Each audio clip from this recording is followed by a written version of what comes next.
Hey everyone, welcome back to MLWorks. In this video, we'll be discussing how to detect small objects in an image. So in the previous video, we were discussing about how to detect, annotate, and trace an object in a video, and we also discussed the same on images as well. So what we'll do in this video is we'll be talking specifically about detecting small objects in a high resolution image. And the reason why we are doing it is because as the devices are getting improved in terms of the image quality that it produces, it becomes very difficult for object detection models to identify those small objects because the object size is relatively very small compared to the resolution of the image. So it becomes very difficult. Now for this video, we'll be going through two models. One is YOLO V8 640, where 640 refers to the images on which it was trained, the resolution of the image, and V8 1280, where the 1280 refers to the resolution of the image. 640 it is trained on a smaller resolution image. The inference speed is high and the computational cost is low, and it is very good when you want to deploy it on edge devices. The only problem is it won't be working well when it comes to very small objects in an image. And when it comes to 1280, it is good for detecting objects in high resolution image. But the problem is when it comes to deployment aspect, the inference speed is low and it could cost you for training also in terms of GPU memory that is required. So with that understanding, let's jump on to the tutorial. So first what we'll do is we'll import all the packages that we are going to use, which is OpenCV, then supervision for annotation, and then we'll talk about get model. This is the model provider from Inference. So first we download the model here, and then we read the image. And just to show the image, this is the image we are talking about, where we have different objects and different people. So many people are present. Okay, we want to identify them. Now, as discussed here, we first import the packages and then we go ahead and download the model, and then we read the image and perform the inference. And this inference is stored in results, and we want to show this results in a format such that we are able to annotate those results on the image. So what we do is we turn these results into detections with the help of SV, and since we are using inference for the model, so what we do is from inference we are passing it as from inference. If it is some other model, for instance, if you are using Detectron 2, then you have to use from Detectron 2. So this is where we get the detections, and for annotations what we do is we annotate the box around the objects which are identified, and we want to label them with label annotator. And this is where we annotate. Here we are defining it and then we are annotating it with the help of detections. So let me run this, and so let me run this. This is executed, and now let us run this one also. Now since this was 640, right, it didn't detect most of anything. Okay, it failed to detect anything. This specific detection is already present in the image, so this is not a valid one. So it did not identify anything with the help of this specific model 640. So what we do is we go ahead and improve the model's resolution and try to identify the objects in that with the help of that specific model. So what we do is modifying the input resolution of the image before detection can enhance the small object identification at the cost of processing speed and increased memory usage. So since we are using a huge a model which is trained on higher resolution, the inference will take a little bit more time than the smaller resolution model. So we load this specific model, which is 1280, and then read the image, perform the inference, turn our results into detections, and then we perform the same annotations, box and label, and we annotate.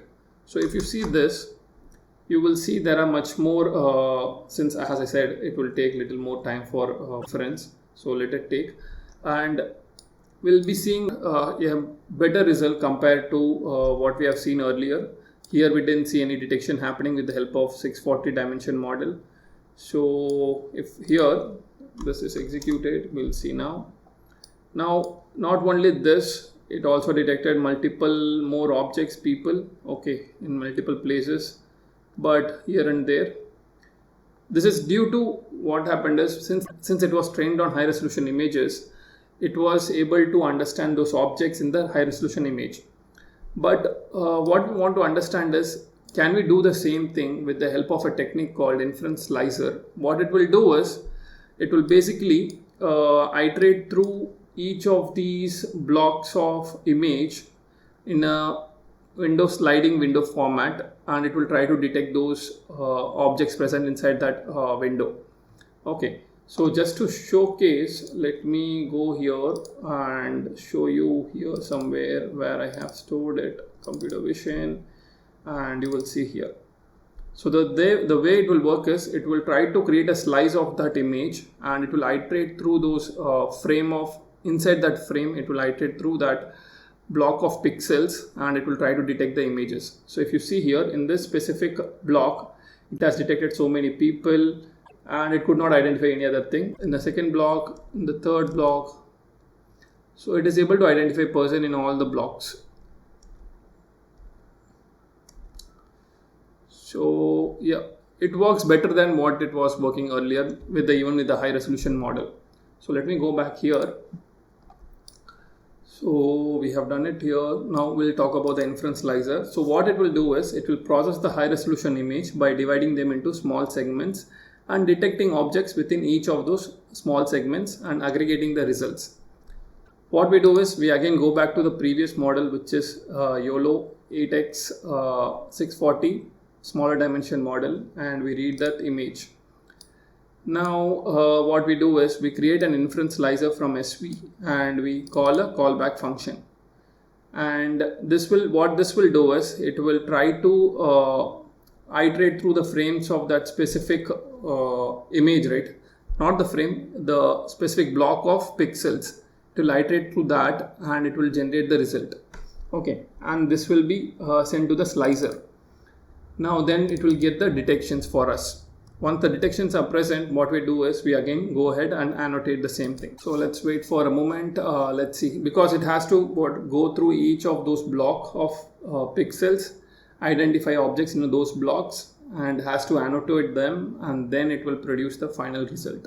So this may take a little more time than usual. So it has taken around 1 minute and 30 seconds. So now what we'll do is, we'll go ahead and plot that image, annotated image, and we'll see all the different components that it has detected. Now if you see here, it is not only detecting the person, okay, it is also detecting skateboard, and then the umbrella and chairs. So it is able to identify not only person, it is able to detect all the different objects that are present in the image by sliding through each of those block of pixels iteratively through the image, and then get the final result. So though it took 1.5 minutes, it worked at least.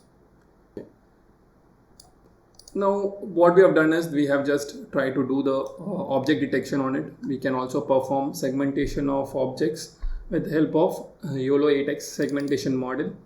The steps are similar. What we have to do is, just we have to download this model and then read the image, and we still have the same set of callback function where we pass in the image slice, and then we get do the prediction on top of it and get the detection results, and then finally pass that detection result as a variable to detections. And then instead of box annotator, instead of creating a box around the object, what we do is, we create a mask on the object. So we use mask annotator, and we use label annotator for annotating each object, and we create our annotation here.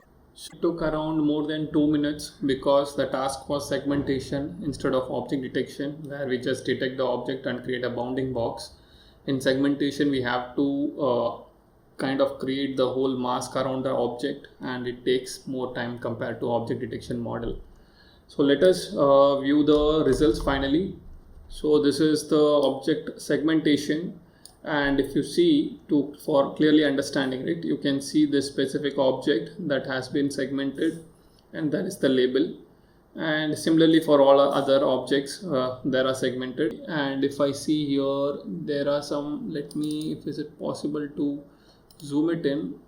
Let me open it here somewhere, or plus. Yep. So this is the zoomed version of it. So this is person, baseball, not sure what it is. So yeah, it is chair, person, and the idea is to how to detect small objects, and what we can do is we can use Inference Slicer for iterating through the block of pixel and then identify the objects in the image. So with that, I'll be concluding this video. Thank you for watching and see you in the next.